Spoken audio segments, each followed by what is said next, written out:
Sa umpisa kasi nun, ang magja-jumble, baliktad.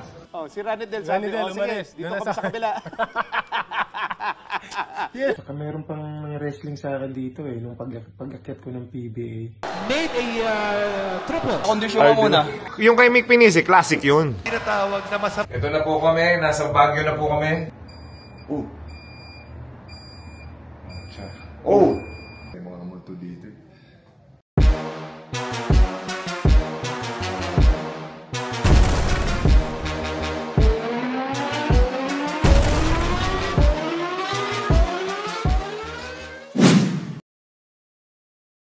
Gax, welcome to Baguio. Yes, finally. Sherwin Cruz. Welcome, PBA Moto Club to Baguio. Of course. Lamig. Amazing. Amazing, lamig sa Baguio.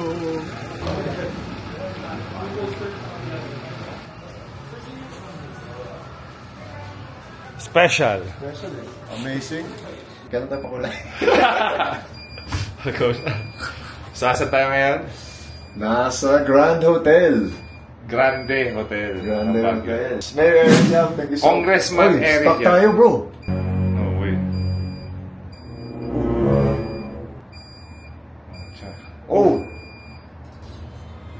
Ay, bumaga ka ba? Fourth floor tayo eh. Ano, baba na? Ba't bumaba? Bro, na-stock na eh. Yan, dyan, lipat. May mga multo dito eh. Gusto natin makausap yan. Ha? Yo. Halimbawa may multo, mag-hi sa'yo. Hi lang sa'yo, takot ka? Pass. May Buti anong- kami ma-stock, bro. Meron nga.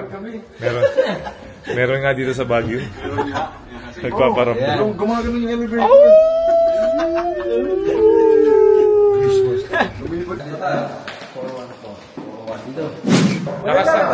Nakasakay si Sandy dyan, na-stuck si Sandy. Uy, kuya! El Granada! Kumain na kayo? Sumba, doon ka nakakasakay sa third, no? Nakabilang elevator ka, no? Di ba? Saan ka punta ngayon? Sa fourth. Eh, kain na tayo sa Japanese food. So, mga amazing. Ito na po kami. Nasa Baguio na po kami. Pero, ang aim po natin is sa Benguet. Kung saan po si Congressman Ilang Eric Yam. minutes yan from here? 30 minutes daw. Kain po muna kami, mga amazing. Mga 1 hour yun. Tara, samahan niyo kami kumain. Let's go! Kanino yung reservation to? Meron ba? Reservation ni Gako Nadix? Meron? Ba. Hi sir, good evening. Good evening.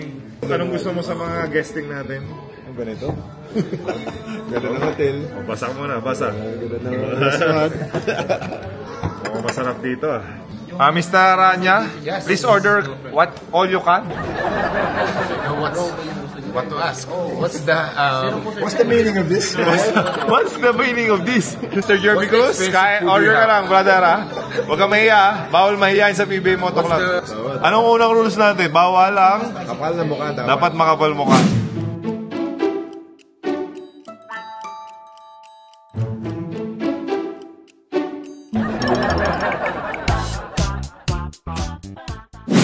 Ang pambansang siko.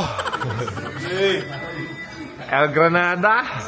Kaya parang pinagbiyak kayo na bunga. Parang pinagbiyak na bunga. Mukha ni Kuya Yancy. Yeah. No? Wala ma, matulis din siko mo. Matulis na. Boy. Bago na yan ah. Of course. Mga amazing, hindi pa rin po kami nakakapupun. Ikaw ba naman? Ito ang nangyayari kasi ganito yung sequence. Nagpa-reunion ka. Lahat ng naging Green Archers, nagpunta, nag-reunion. Tapos ikaw nandito ka lang sa bahay mo, nakita mo sa post mo tapos naluluha ka sa bahay. Kaya. Nanonood nga ako eh. Hindi ko nga nilike eh. Peter. Ano? Yung yung gano'n, thumbs down? Hindi, heart na blue. Nandito tayo ngayon sa Japanese restaurant ng Grande. Nag-comment niya ako kay Mac, sabi ko sana all. Ginamit niya. Kaya nga eh. Tumaga matulog to, mga 8 tulog na Sana yan. hindi natulog ko sa biyahe. Kukwentuhan to si Reaper. Si Sandy Salvacion, gising na yan mga 4. 4, nagwawalis na yan sa baba. Punta mo si Kuya Ranedel, may mga tanong pa kay Kuya Ranedel eh. Sabi na tanong Kuya Ranedel, si Willie Miller daw parang tanga. Kasi pagka-jumble daw, nakuha niya, pupunta siya sa layup, tapos bumalik. Pero daw, may mas tanga daw doon kay Willie Miller. Ikaw daw yun, sa si Castro. Naloko kayo dalawa ni Miller. So ano daw yung explanation yun? Ano tumatakbo sa Na-fake na Hindi, para malinaw sa lahat. Sa umpisa kasi nun, ang magja-jumble, baliktad. simula pa lang? Oo, magja-jumble, baliktad. Hindi ngayon, nagkamali. Inilipat na Nakapwesto na kami, baliktad yung magja-jumble. Kaya pala na Oo. So magja-jumble, baliktad. Kung baba si Kelly Williams yung isa. Doon nakaharap sa kabila, which is mali. Tapos yung kabila, yung kalaban, doon naman nakaharap. So pati yung mga refs nalito rin. Oo, nalito rin yung referee. Pero nakapwesto na kami. Ang alam na namin, dito na yung ring namin. So nung nahawakan ni Miller yung bola, Di hahabulin. Oo, hahabulin ko. Alam mo naman ako, mahilig ako kumabol eh. Kasi nilayap. Yung kay Lebron James mo, nahabol mo yun, di ba? Uy, konti na lang din yun. Tatamaan ko talaga yun. Pero, habol ako. Tapos, Paghabol ko, biglang humarap si Willie. so ikaw, parang nabulatan. Oo. Tigil. tapos pagharap ni Miller, kunyari ako si Miller, pagharap niya. So napatingin ka. Hindi ko nakakulit ng bola sa kanya eh. Kaya nga, so pag nilayap na ako biglang, ay hindi yan.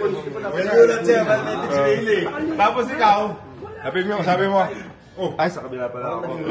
Biglang, nung umarap na yung Miller, bumalik ka ulit. Oh, balik ulit ako. Baka may Balik. chance pa. Lain pala yun. Tapos tumingin na si Willie sa sa bench nila. Kung nasaan yung bench. Dito yung bench. Dito. Tapos si Castro, bumalik din. Oo, tawa rin. Pati si Larry.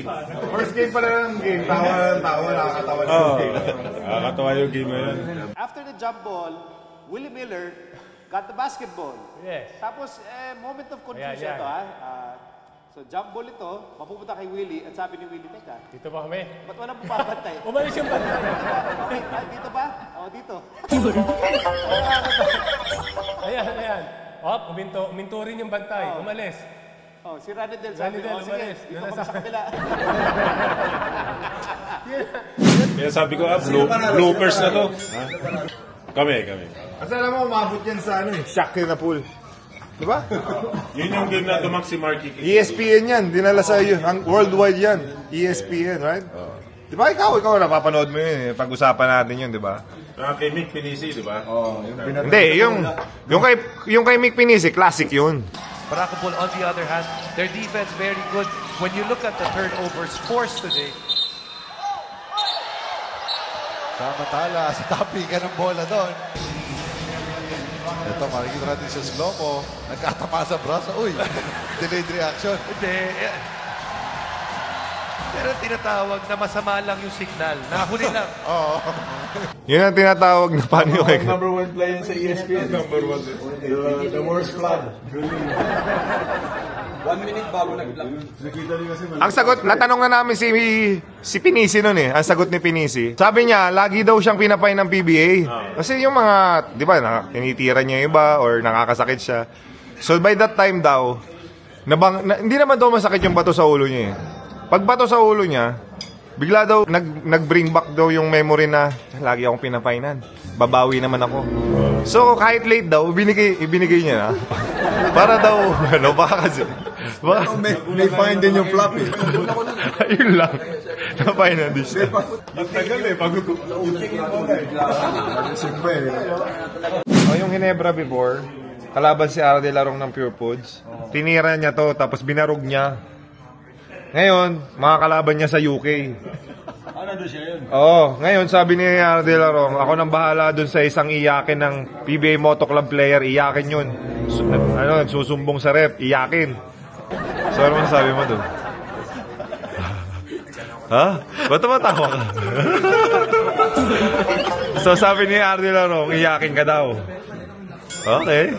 Hindi ka apektuhan? So sanay ka na sa mga trash talk na ganyan. Tissue bro dyan.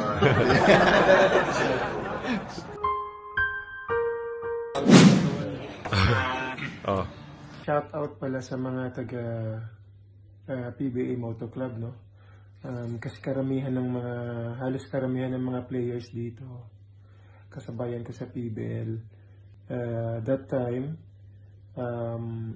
palagi nila akong pinipisikal. Tsaka meron pang wrestling sa akin dito nung pag-akyat ko ng PBA. Alam mo na kung sino ka, ha? Dito sa UK kasi, gustong-gusto namin yung pisikalan na laruan. Kasi kung hindi nyo alam, ang coach namin dito, isa sa mga PBA legend na si The Kite Mike Mustre. Nung era nila, gustong-gusto nila yung pisikalan na tirahan. Kumbaga kasama nila sa pagkain yan. Kaya ngayon dito sa UK, yun yung mga paborito namin ginagawa. Kaya PBA Moto Club, kung sa inyo yung Pilipinas, sa amin yung United Kingdom. Okay? Tandaan nyo yan. Para yung boses ni Laro, parang nilagnat siya. Parang bumubulong. Ay, Gax. Yung mga nakatirahan niya daw dyan, siya na daw bahala sa... Yung tinira. Di ba naging teammates? Di ba nag-up sa Pure? Oo. Hindi. Ikaw nag-abot ganyan. Opo, yan. Hindi, walang si RD Lars, wala itong alam gawin, hindi manira lang. Mahilig ka man. Paano pag tinira ka niyan? Naabutan ni Robertson dyan. Kasama kami noon tayo. Nag-message siya sa amin. Magkasama pala sila. Yung mga nakatirahan niya daw na PBA Moto Club members. RD Lars, tinitigilan mo ako. Pakondisyon ka muna. Ano pangalan?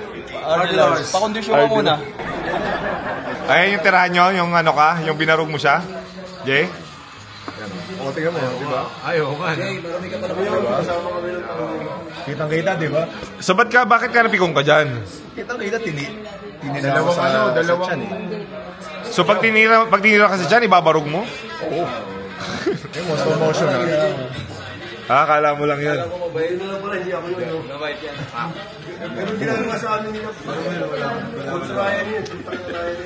Ayaw nyo, binagsak mo. Pinapabantay kami. Hindi ka lang. Ano sa akin? Dito ko tinaman.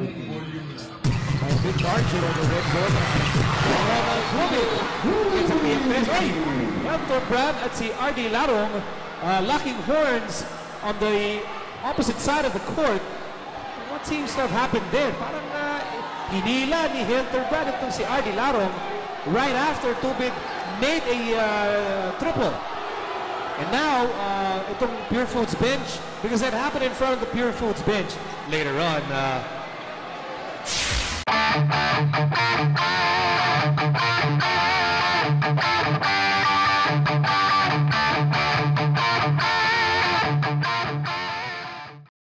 When that time nangyari sa amin yun ni RD. Yung nagtirahan kayo ni RD Larong. I think I had like 30 points.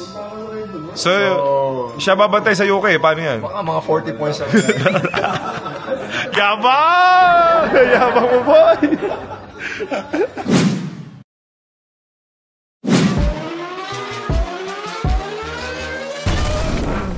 PBA Moto.